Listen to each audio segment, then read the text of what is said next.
been worth $310 billion. So an incredibly rich man. I'd say he passed away in 1919 at the age of 84, and he is laid to rest in New York State.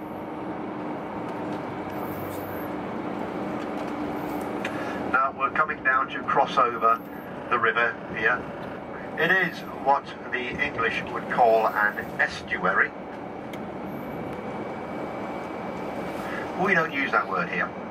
We have our own word. We call it a firth, F-I-R-T-H. So we are going to cross over the Firth of Forth. Now for us, the definition of a firth, well, it's where the river widens out.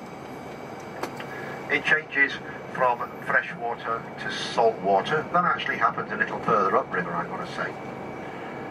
And it becomes tidal. In this case, it is affected by the tides of the North Sea. Now, we can see there are some roadworks going on around here. They have just finished putting up a new bridge across the Firth of Forth here. It's not open yet. They've still got to finish off the road infrastructure all around it. That new bridge will be called the Queensferry Crossing.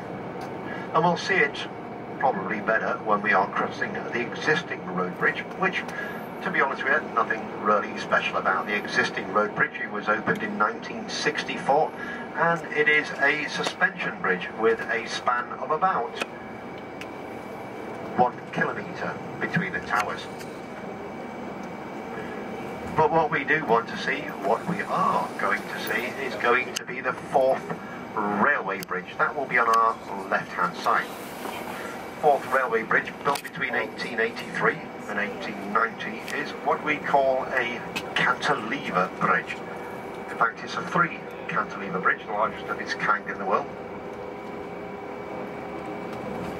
It's engineered by 2 men, Sir Benjamin Baker and Sir John Fowler.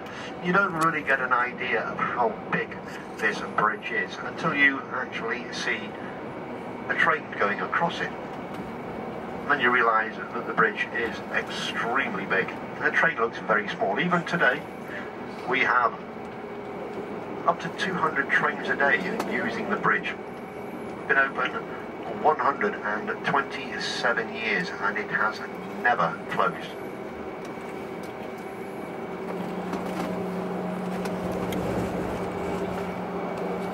Now, as I said, we are going to cross over the railway bridge, the 19th century, the bridge we're going to cross, the 20th century, the new bridge, which isn't open yet, that will be the 21st century. Now we'll, as I said, have the Queensferry crossing on my right-hand side, the railway bridge on our left. Down to our left, we're going to have a little community called North Queensferry. On the south side of the River Forth, there is South Queensferry, and we will be following the Queensferry Road just about all the way back into Edinburgh. There is a train actually just going over the far end of the bridge over there now. You can see it on my front left-hand side. Now all these places that are called Queensferry are named after the same lady. A lady by the name of Margaret Canmore. Now Margaret Canmore was the wife of Malcolm III of Scotland. Malcolm III, he ruled from 1057 to 1093.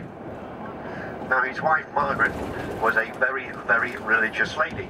And before this road bridge we are on now opened in 1964, there was a ferry service here which used to carry people and goods backwards and forwards across the river.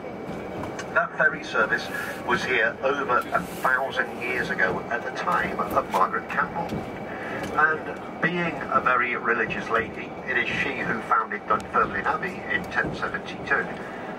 She always knew there were a lot of pilgrims coming up to cross over the River Forth,